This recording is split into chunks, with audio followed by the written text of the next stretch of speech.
Écoutez, merci beaucoup. Alors, je suis à la fois très heureux et un petit peu contrarié. Donc, je suis très heureux de ne pas avoir été invité à la table ronde précédente parce que j'ai dû arrêter la chimie en seconde pour aller vers des études plus littéraires. Donc, je m'en excuse. Et la deuxième, je suis un petit peu contrarié parce que ce que je vais vous dire va faire écho avec ce que Mme Narglovala vient de présenter. Donc, vous allez peut-être avoir parfois l'impression d'avoir une superposition des présentations. Donc, je pense que vous l'avez dit, et c'était un peu la fin de votre présentation sur la levée des brevets.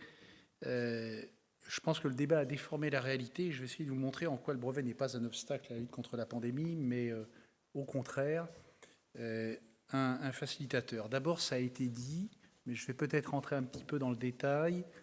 On a le sentiment, quand on écoute les gens qui sont favorables à la levée des brevets, d'ailleurs, je ne sais pas si vous avez remarqué, moi je trouve ça assez fascinant de voir que certains anti-vax sont devenus aujourd'hui les plus fervents défenseurs de la levée des brevets. La levée des brevets n'est pas une solution miracle, ce n'est pas le passe-partout de la lutte contre la pandémie, et pour plusieurs raisons. D'abord, ça a été dit, et vous l'avez dit encore mieux que moi, bien entendu, dans la table ronde qui précédait, la production de ces produits biologiques est une production extrêmement complexe. Fabriquer un médicament, c'est difficile. Fabriquer un vaccin, un produit biologique de façon générale, mais en particulier un vaccin, c'est encore plus difficile que de fabriquer un médicament classique. Pourquoi ? Parce que vous le savez, les produits biologiques présentent une variabilité intrinsèque qui les rend particulièrement complexes à fabriquer et a fortiori particulièrement complexes à copier. Et donc, pour éviter d'éventuels problèmes de reproductibilité ou de contamination, ça a été dit, il faut un savoir-faire spécifique, des équipements de pointe, et évidemment, là encore, médicaments chimiques, c'est compliqué, médicaments biologiques, c'est encore plus compliqué, vaccins, c'est encore plus compliqué, et vaccins ARN messager, c'est une technologie relativement nouvelle, même si vous avez raison de le souligner, la technologie est connue depuis 2005, c'est un niveau d'exigence supplémentaire. Donc, la production de ces produits est une production complexe. En plus, comme tout médicament, les vaccins contiennent un principe actif, des excipients nécessaires à leur formulation. Or, ces excipients ne sont pas décrits par les brevets, ils sont néanmoins indispensables.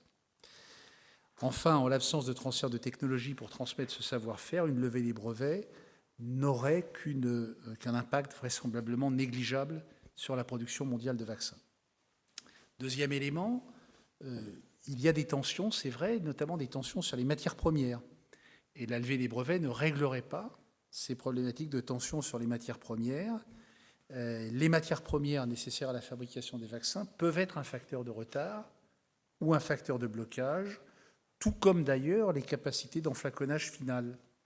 Là encore, c'est particulièrement vrai pour les vaccins ARN messagers, les premiers à avoir été commercialisés, pour lesquels aujourd'hui on a peu d'installations capables de produire l'ARN et les nanoparticules lipidiques nécessaires à sa production à l'échelle industrielle. Et d'ailleurs, le rapport de l'OPEX, vous savez que l'OPEX, c'est l'Office parlementaire d'évaluation des choix scientifiques et technologiques, qui a été publié le 17 juin dernier, met bien en évidence cette question des intrants. Je vous donne juste un exemple. S'agissant du vaccin Pfizer, il y a 280 intrants provenant de 19 pays. Donc c'est vrai que par rapport au discours très simpliste qu'on entend sur cette problématique de levée des brevets, on est extrêmement loin de la réalité. Troisième élément, vous le savez, ça a été dit aussi, les industriels ont multiplié les partenariats depuis le début de la crise pour accélérer le rythme de production dès que possible.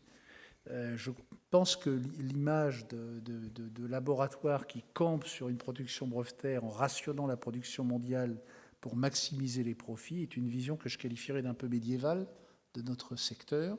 On a parlé de l'épisode de Doha. Je crois que cette industrie a su tirer les enseignements de ce qui s'était passé à l'époque. Et donc, l'essentiel des capacités de production de notre industrie a été mobilisé. Je voudrais juste donner 2-3 chiffres pour bien faire comprendre les choses. Avant la crise de la Covid, la production mondiale de vaccins, tous vaccins confondus, c'est 4 milliards de doses à l'échelle planétaire.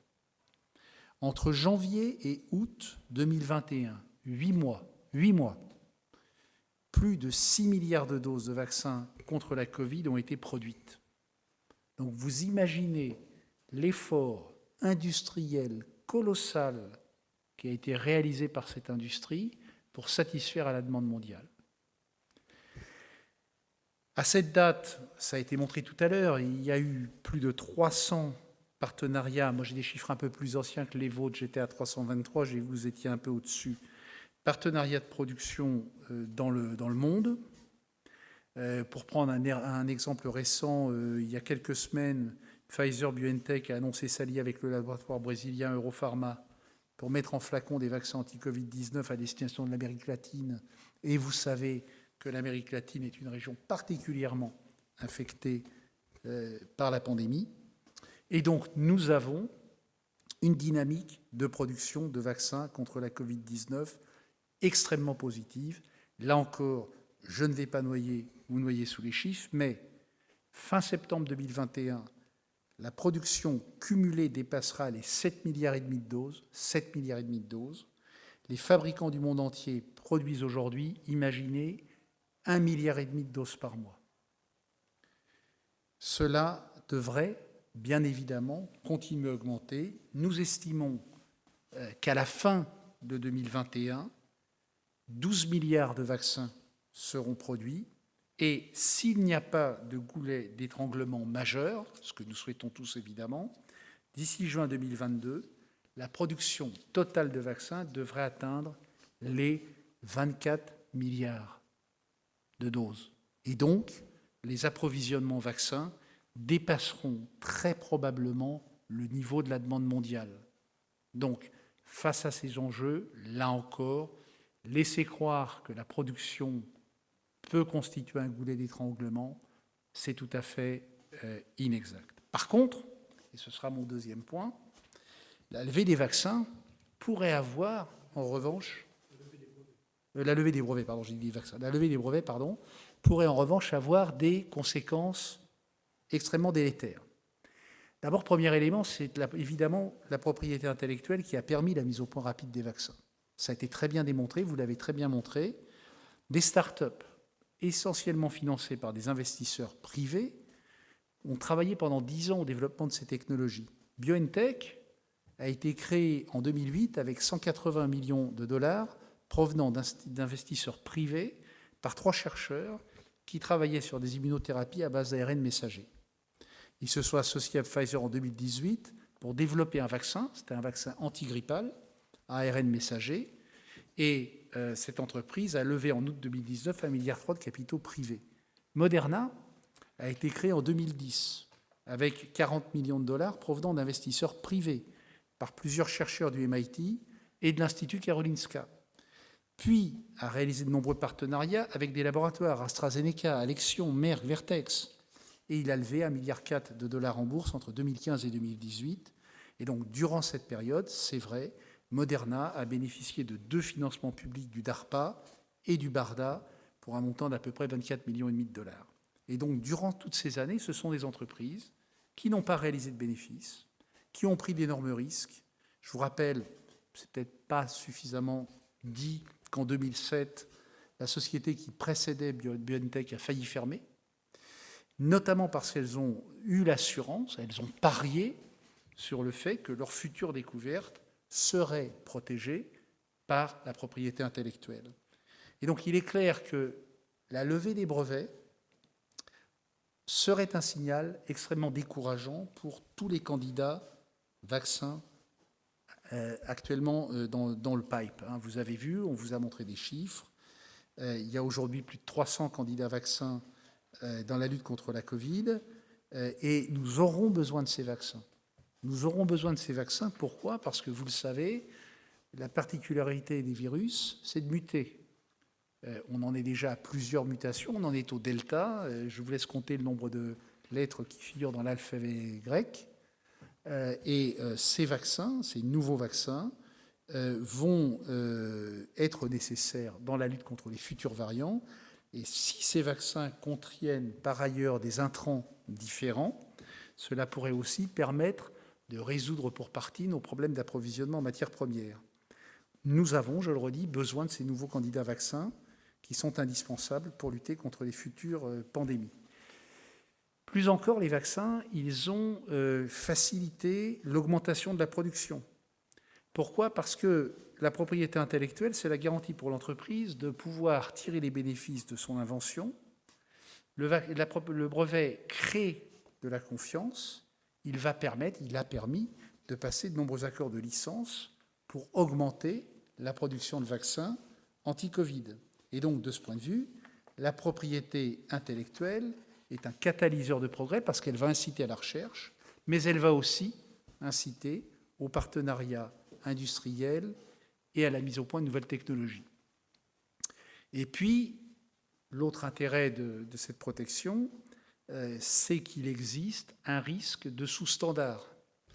Donc, on nous a souvent reproché d'agiter un petit peu le spectre de la contrefaçon.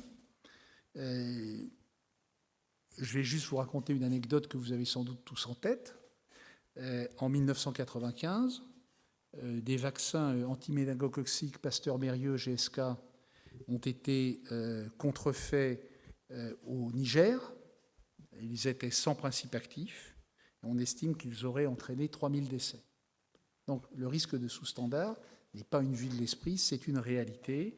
Il existe des pays dans lesquels plus de la moitié des produits circulant sur les marchés locaux sont des produits contrefaits. Donc, les solutions existent et nous ne nions pas, et je crois qu'il ne faut pas nier, les inégalités d'accès au vaccin dans le monde. Mais une fois encore, je ne pense pas que le brevet, soit le goulet d'étranglement de cette inégalité. On évoque souvent l'exemple de Doha, on en a parlé tout à l'heure, c'était une des questions qui avait été posée, mais la situation n'est pas comparable et j'espère pouvoir vous en convaincre. Dans le cas des vaccins contre la Covid, on n'est pas dans une situation de monopole. Il n'y a pas d'industriel qui est en situation d'imposer ou de dicter sa loi au marché. On est dans une situation où on a mobilisé toutes les capacités de production mobilisables, ou quasiment. On est dans une situation où le prix n'est pas un problème, puisque ce sont des vaccins dont beaucoup sont fabriqués à des prix extrêmement bas, voire parfois à des prix coûtants. C'est vrai que les vaccins ARN ont une valorisation un peu supérieure parce que c'est une technologie nouvelle, mais on n'est pas sur des valeurs unitaires extraordinairement importantes ni choquantes. C'est donc un débat qui, de notre point de vue, est un débat qui a plutôt une résonance idéologique. Bon, ça n'est pas parce que c'est un débat idéologique qu'il faut l'ignorer, mais en réalité, quand on analyse la situation de façon très posée, la propriété intellectuelle par les brevets nous facilite plutôt les choses face à cette crise inédite. Le coût des vaccins, je l'ai dit, n'entraîne pas d'inégalité d'accès. On n'est pas en face d'une difficulté de nature économique. Les laboratoires producteurs de vaccins à base de virus le vendent pratiquement à prix coûtant. Les laboratoires producteurs de vaccins ARN à prix différencié. Par contre, nous pensons qu'il faut mettre fin aux barrières commerciales à l'exportation des matières premières clés. Ça, c'est un sujet, à l'évidence. Et vous savez que l'OMC a publié fin juillet une quarantaine de recommandations pour lever les freins à la production de vaccins. Et l'OMC, imaginez, a identifié 27 goulets d'étranglement. La plupart d'origine, d'ailleurs, administrative et ou réglementaire. Parmi eux, certains concernent les composants des vaccins qui ne bénéficient par exemple d'aucune procédure standard d'importation ou d'exportation. Et les laboratoires font par exemple face à des difficultés pour envoyer des échantillons non commerciaux pour les tests et les contrôles qualité à l'étranger. L'OMC a aussi observé un manque de prévisibilité dans l'administration relative aux importations-exportations, ce qui évidemment complique considérablement la chaîne logistique, donc l'approvisionnement en intrants critiques, et va provoquer une filière des retards. Deuxième élément, et c'est évidemment un point majeur, s'il n'y a pas de goulet d'étranglement lié à la production, il faut par contre clairement intensifier le partage des doses. Nous avons besoin d'une politique beaucoup plus ambitieuse de dons de doses pour vacciner au plus vite les personnes fragiles et exposées, dans les pays jusqu'ici insuffisamment dotés. Donc très clairement, de ce point de vue-là, il y a des marges de progression. Vous avez vu qu'il y a eu ces derniers jours des annonces positives. La France en fait partie. Le 15 septembre dernier, Mme von der Leyen a annoncé que l'Union donnerait 200 millions de doses supplémentaires de vaccins aux pays pauvres d'ici mi-2022, en plus des 250 millions déjà prévus. Donc il y a clairement besoin d'une plus grande solidarité internationale dans le partage des doses. Et il ne faut pas que certains États campent sur des surstocks alors que d'autres zones du monde manqueraient de vaccins. Mais au-delà de ces éléments que je viens de citer, il y a aussi un sujet qui nous paraît majeur, c'est le soutien aux campagnes de vaccination dans les pays les plus défavorisés. Vous savez, on l'a vu, vos débats l'ont montré, on a trois grandes problématiques autour du vaccin, son développement, sa production, sa distribution, mais il y en a un quatrième qui est tout aussi important, qui est la mise en œuvre des politiques vaccinales. Et si les trois premières phases sont en phase d'être résolues, il n'en reste pas moins que la quatrième demeure un point critique. Il ne suffit pas d'avoir des vaccins, il faut également des personnes pour les administrer et un accompagnement de la population tout au long de la campagne vaccinale. Et nous devons intégrer une dimension extrêmement importante, c'est qu'une grande partie des populations africaines et indiennes est réticente à la vaccination. 50% de la population africaine a moins de 20 ans, elle ne se sent pas concernée. Et il y a aussi une dimension que je qualifierais de psychologique, c'est-à-dire que j'en parlais très récemment avec Michel Sidibé, qui est le préfigurateur de l'Agence du médicament africaine. Il est compliqué d'expliquer qu'on va vacciner dans les pays en développement avec des vaccins, par exemple, je pense en particulier à des vaccins chinois qui ne sont pas utilisés dans les pays développés. Donc la dimension psychologique de la vaccination doit être prise en compte. Dernier élément, et ce sera ma conclusion, cette problématique des brevets elle est essentielle parce que nous sommes à la veille d'une vague d'innovation sans précédent. Une vague d'innovation dont le cerveau humain, en tout cas le cerveau non scientifique, et j'en fais partie, a du mal à concevoir la portée. On parle de thérapie génique, on parle de thérapie cellulaire, on parle d'immunothérapie. L'ARN messager, c'est une des grandes voies d'avenir pour la recherche, et en particulier pour la recherche médicale, et pas seulement dans le domaine des vaccins. Et donc, protéger la propriété intellectuelle sur l'ARN, c'est aussi protéger l'avenir de chacun d'entre nous. Merci. Merci beaucoup. Est-ce qu'il peut y arriver des questions ? Moi non plus. Je voulais juste intervenir sur... Vous avez un micro là.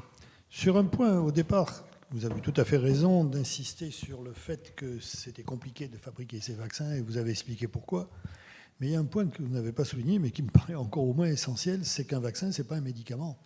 D'où un supplément de complexité, parce qu'on va donner le vaccin à quelqu'un qui n'est pas malade, et donc il ne faut surtout pas le rendre malade en lui donnant ce vaccin, ce qui est d'ailleurs un des problèmes des antivax actuellement. Et ça, c'est quelque chose qui, au point de vue industriel, a été fondamental. Et c'est là que je suis le plus étonné d'avoir réussi, enfin le plus étonné, le plus ravi, d'avoir réussi à mettre en œuvre un vaccin au bout de 18 mois, avec tout ce qu'on sait de la complexité de la mise en œuvre d'un vaccin à cause de ce que je viens de dire. Oui, alors, vous avez raison. Alors, je vais changer de casquette, mais certains d'entre vous le savent peut-être, mais je suis un ancien directeur général de l'Institut de prévention et d'éducation à la santé, qu'on appelle maintenant Santé publique France, si vous préférez. D'accord. Bon. Et la thématique du vaccin, c'est une thématique que nous avons beaucoup explorée quand j'étais en charge de la politique de prévention en France. Et on a en réalité deux difficultés. Et la première, vous l'avez souligné, c'est qu'on va s'adresser à des populations en bonne santé. Et donc, on est dans un système, en France en tout cas, de soins qui est très centré sur le couplage diagnostic, prescription. Là, on sort du cadre. On rentre dans la prévention qui n'est pas une habitude française. Voilà, et on avait très bien étudié ça à l'époque. Les deux sujets sur lesquels les médecins sont très mal à l'aise, le premier c'est le vaccin et le deuxième c'est la consommation d'alcool. Parce qu'interroger un patient sur sa consommation d'alcool, c'est perçu comme quelque chose d'extrêmement intrusif. Et comme les médecins, pardon s'il y en a dans la salle, aiment bien aussi être consommateurs de temps en temps, ils ne se sentent pas toujours très à l'aise pour aborder les sujets de ce type avec leurs patients. Mais il y a une deuxième raison aussi, c'est que la vaccination implique un acte invasif. Et le fait d'avoir cet acte invasif peut créer effectivement un blocage. Donc c'est vrai qu'on a ces deux difficultés. Je pense pour ma part qu'il y en a une troisième, et vous l'avez mentionné en pointillé, c'est que toute l'opinion publique a été saturée de messages avant la crise de la Covid sur les dangers de la vaccination, cette culture du bénéfice-risque dans lequel on surpondère le risque et on sous-évalue le bénéfice, qui fait qu'à l'arrivée, probablement que dans la politique publique qui a été déployée, il y a eu un petit peu de frilosité par surestimation de cette opposition à la vaccination. Et je termine là-dessus, quand je me rappelle les courbes, ce qu'on appelait les observatoires de perception chez les médecins, on voyait bien dans les années, c'était il y a une quinzaine d'années, on voyait bien la confiance dans le vaccin chuter chez les soignants. Et en réalité, c'est très difficile de promouvoir un acte quand les gens qui sont chargés de le promouvoir commencent à ne plus y croire. Et donc, il y a aussi ce paramètre-là qui est rentré en ligne de compte. Et il a fallu la démonstration d'efficacité du vaccin pour que les barrières tombent. Je prends un exemple. Les personnels soignants dans les EHPAD, il a fallu 18 mois pour décider que ces personnes devaient se faire vacciner. Il est évident que les vecteurs de transmission du virus sont les personnes qui circulent et qui sont au contact des sujets âgés. Peut-être aurait-on pu, si je peux me permettre, anticiper cette difficulté et suggérer une vaccination plus tôt. Mais pour vous disiez quelque chose qui était important et auquel j'ai été soumis il n'y a pas longtemps. Vous dites une des raisons de la campagne contre les vaccins, c'est l'intrusion dans notre organisme d'un corps étranger. Mais ce qui m'étonne le plus, c'est quand vous regardez la quantité de gens qui sont tatoués en France, dans lequel on injecte des choses où on ne sait pas trop ce qu'on met dedans, et là, personne ne proteste. Et je ne comprends pas. Là, il y a une espèce de chose que je ne comprends pas. Ah oui, alors... Je l'ai eu dans ma famille, c'est pour tout vous dire, ma nièce qui ne voulait pas se faire vacciner, elle est tatouée de partout, elle ne veut pas se faire vacciner, parce qu'elle avait peur qu'on lui rende quelque chose de dangereux dans l'organisme. Oui, alors, je ne me prononcerai pas là-dessus, mais il y a un facteur qui joue également, qu'on avait bien identifié, qui est intéressant à regarder. C'est que les gens de notre génération, enfin de la plupart d'entre nous, puisque je vois qu'il y a quelques personnes au fond de la salle qui ne sont pas tout à fait dans la même tranche d'âge que nous deux, nous, les gens de notre génération, nous avons vu des gens atteints de la poliomyélite. Oui. Nous avons connu des cas de rougeole, de diphtérie. Surtout la polio. Il n'y a pas si longtemps, on était confronté à la variole. Oui. Ces pathologies ont été éradiquées grâce à la vaccination et nous avons perdu de vue l'apport majeur de la vaccination à la santé publique. Et donc, c'est cette politique-là qu'il faut reconstruire. Très honnêtement, si on m'avait dit, quand j'avais 20 ans, qu'on recommencerait à mourir de la rougeole dans mon pays, j'aurais eu un peu de mal à le croire. Donc, c'est un facteur qu'il faut prendre en compte aussi. Bon, merci, Monsieur le Président, de cette excellente présentation. Et je vous remercie de la promotion, parce que je ne suis que directeur général. Ça viendra. Ce qui fait d'ailleurs suite à l'excellente présentation de Madame Nargovala sur les brevets. En plus, vous l'avez éclairé, je pense, d'un aspect aussi économique qui me paraît très important. Quand vous signalez qu'on est passé de 4 milliards de doses à 12 milliards, j'imagine que le chiffre d'affaires quand même aussi du domaine des vaccins doit être sensiblement dans la même proportion. Je ne sais pas quel est le chiffre d'affaires d'ailleurs des vaccins. Vous pouvez peut-être me dire. Non, j'ai du mal à cumuler les chiffres, mais par contre là où vous avez là où, si je peux prolonger votre question, il faut bien comprendre, et vous l'avez dit tout à l'heure, Madame, les industriels ont augmenté leur capacité de production avant d'avoir la certitude d'aboutir à la production. Et donc, vous avez dit tout à l'heure, tout a été fait en même temps, l'augmentation ou l'accroissement des capacités de production également. Et donc, ça a été un pari formidable. Et il y a eu des gagnants, mais il y a eu aussi des perdants. Et ce qui m'impressionne beaucoup, si je prolonge votre question un petit peu au-delà aussi, c'est que les exemples réussis sont des exemples dans lesquels on a su travailler en décloisonnement entre la recherche académique et la recherche fondamentale, entre la biotech et la big pharma. Et je crois qu'il faut absolument, nous on l'a fait au LEM, hein, mais avoir un rétex de ce qui s'est passé à l'occasion de la Covid, parce qu'il y a beaucoup d'enseignements tirés. Moi, par exemple, j'ai découvert des trucs que je pensais impossibles, c'est qu'on pouvait autoriser un essai clinique en 15 jours en France. Donc, je crois qu'il faut surfer sur cette dynamique, il faut être conscient qu'on peut gagner en efficience, on peut gagner en collaboration, on peut gagner en partage, on peut gagner en tirant un petit peu dans le même sens. L'exemple anglais est intéressant. On n'a pas besoin d'aller chercher aux États-Unis. Hein. L'exemple anglais est intéressant, l'exemple allemand également. Et je pense que ça nous amène probablement à réfléchir à la façon dont le système français fonctionne. Non, c'est tout à fait intéressant de savoir qu'on peut effectivement sûrement améliorer l'ensemble du processus sans le faire au détriment de la qualité. Parce que finalement, c'est aussi une des grandes leçons de cette affaire. Il restera néanmoins qu'on va se retrouver quand même, comme vous le disiez, confronté à un problème qui est celui de l'accès aux vaccins dans un certain nombre de zones défavorisées, et que là, on n'a pas encore tout à fait la solution. Je ne pense pas effectivement que des organisations comme Gavi, par exemple, peuvent seules répondre à cette question.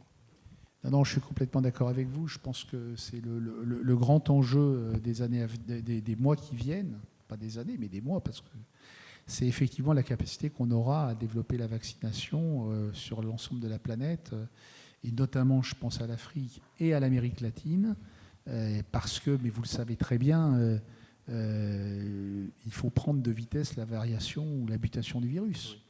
Et de ce point de vue-là, c'est vrai que très souvent, au-delà de la disponibilité des produits, c'est la logistique qui fait défaut. Oui, et puis je pense qu'il faudra peut-être aussi réfléchir à la façon dont se fait l'organisation même du marché. C'est-à-dire, en fait, on est quand même essentiellement sur un marché d'appel d'offres aujourd'hui. Et donc, il faut pouvoir réagir avec la même rapidité sur ces questions-là.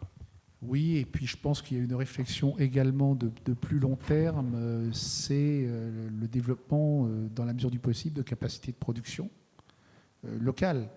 Mais vous voyez bien que le temps qu'il faut pour installer une usine et la faire agréer ensuite par les autorités, il faut 4 ou 5 ans. Donc si on avait voulu développer ex nihilo des capacités de production, j'allais dire entre guillemets from scratch, dans certains pays, il y a toutes les chances que cette capacité de production n'arrive qu'après la pandémie. Et donc, ce n'était pas la réponse adaptée. Non, pour moi, la seule solution actuelle, à court terme, c'est d'en faire cadeau. C'est que nous, pays riches, en faisions cadeau aux pays pauvres. Je ne vois pas d'autres possibilités. Non, je pense que de la même façon, si tu veux que tu certifies un avion ou des avions, tu pourrais très bien imaginer que tu certifies des usines et que tu en fais comme ça sur place, à l'identique. Oui, je suis d'accord, mais fabriquer une usine, peut-être que la pandémie sera finie quand on fabriquera l'usine. Ça ne se fabrique pas en 3 jours, une usine. Hein. Ça prend quand même du temps. Hein. Je pense que voilà. Alors, on peut demander à nos collègues industriels, là, si vous vouliez implanter une filiale de votre entreprise en Afrique, par exemple, dans un pays africain, vous imaginez qu'il vous faudrait combien de temps ? Et pour faire certifier le site par les autorités. Donc on est vraiment sur des échéances. C'est ça. Donc on est sur des échéances, même en admettant l'idée que ça puisse aller vite, on est sur des échéances qui ne matchent pas avec la propagation de la pandémie. Donc, à mon avis, la seule solution, c'est de leur en faire cadeau. Il y a eu beaucoup de licences d'office. Hein. Il y a eu beaucoup de licences, de licences industrielles qui ont été passées avec je l'ai dit tout à l'heure, un peu de 300. Non. Le fabrique et il y a eu beaucoup de dons. Il y a eu beaucoup de dons de doses qui ont été. Il y a eu beaucoup de dons de doses qui ont été faites également. Et il y a eu quelques dons d'État, mais c'est vrai que le premier réflexe des États, c'est un petit peu compliqué de dire je donne des doses alors que ma population n'est pas vaccinée. Et je pense qu'on a quelques exemples. Hein. Je pense en particulier à un pays comme l'Inde. L'Inde a cessé depuis plusieurs mois d'être exportateur de vaccins. Parce que l'Inde est confrontée à une pandémie interne qui fait qu'elle donne la priorité à la vaccination de ses populations. Donc l'augmentation des capacités de production, je vous rappelle quand même qu'il y a quelques années, tout le monde disait le vaccin, on n'y va pas, ça n'a pas d'intérêt, ça a peu de rentabilité, ce n'est pas un secteur d'investissement. Je pense qu'on va visiblement changer de vision des choses, surtout quand on connaît le nombre de virus animaux potentiellement transmissibles à l'homme. Donc il y a un vrai sujet d'augmentation des capacités mondiales de production de vaccins. Ça ne résoudra pas tout. J'ai parlé des matières premières, des entrants, des conditionnements. Mais c'est une réflexion. Mais cette réflexion-là, c'est une réflexion de moyen terme. Elle ne résoudra pas les problèmes sur la pandémie de Covid immédiatement. Complètement d'accord. Est-ce que nous avons fait le tour des questions? Je n'ai toujours pas reçu de questions. Tu peux vérifier sur ton ordi, mais moi, j'en ai pas. Je pense qu'il faudrait redéclencher. J'en sais rien. Moi, j'ai pas de questions. Je suis surpris, mais Je ne suis pas sûr qu'il n'y en ait pas. T'en as pas, hein? Je n'en ai pas, Moi non plus. mais rechargeons manuellement. Ah, rechargeons manuellement. Ah oui, d'accord, il y a encore cette manip à faire. Si, j'en ai une. Il y en a une, si. Ah. Alors, attendez. Ah oui. Alors, les gros bénéfices des entreprises pharmaceutiques qui ont été aidées par des fonds publics ne doivent-elles pas participer à l'effort de vaccination dans les pays défavorisés? On vient d'y répondre. On vient d'y répondre. Les vaccins sont à prix coûtant dans de très nombreuses circonstances, dans beaucoup d'entreprises, notamment celles qui sont sur des vaccins traditionnels. Après, les bénéfices sont réels, hein, il faut pas les nier non plus, mais ils sont liés à l'effet masse plus qu'à l'effet valeur unitaire. C'est-à-dire que quand vous devez vacciner 7 ou 8 milliards d'individus à l'échelle planétaire, même si vous avez un bénéfice utilitaire extrêmement faible, évidemment, ça produit des bénéfices conséquents quand c'est globalisé. Maintenant, il faut bien comprendre quelque chose, et c'est un débat qu'on a souvent avec les gens qui nous apprécient, c'est que les bénéfices ne sont pas faits pour amortir les coûts de R&D, les bénéfices sont faits pour financer les développements des produits de demain. Et là encore, on retombe sur la problématique des brevets et de la protection de la propriété intellectuelle. C'est parce que nous protégeons la propriété intellectuelle que nous allons pouvoir développer des médicaments dans le futur. Donc c'est la logique mécanique du système. Par ailleurs, je rappelle que j'entends beaucoup ce qui est dit sur les aides publiques. Hein. Je rappelle que certaines entreprises, notamment je pense à une grande multinationale américaine, a refusé les aides publiques du gouvernement américain. Donc on n'est pas non plus sur un modèle aussi schématique que celui qui est parfois présenté par les gens qui sont favorables à la levée des brevets.